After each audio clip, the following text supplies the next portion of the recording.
في الحلقه دي هقول لك ازاي تغير الحساب بتاع الدفع او الحساب بتاع الشراء من جوجل بلاي جوه اي لعبه انت حابب انك تشتري حاجه منها، علشان لو عندك خصومات او قسائم شراء موجوده على اي حساب منهم تقدر انك تستفيد بيها في اي لعبه انت حاببها.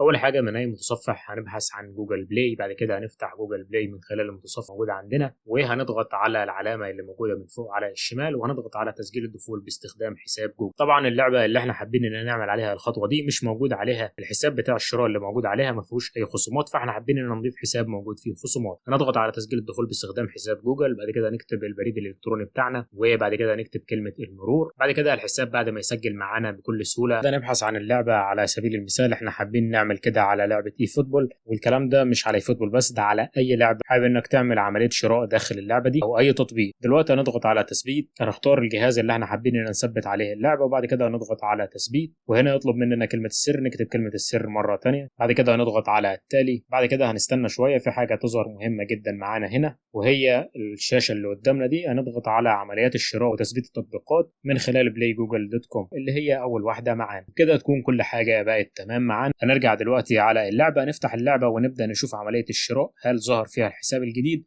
ولا لسه الحساب القديم. زي ما احنا شايفين ظهر معانا الحساب الجديد وظهر معانا الخصم اللي موجود عليه او القسيمه اللي موجوده عليه، نقدر اننا نفعلها ونستخدمها في عمليه الشراء. استفدت من الحلقه ما تنساش تعمل لايك وتشترك في القناه وتفعل الجرس علشان يوصلك كل جديد، وتعمل شير علشان غيرك يستفيد.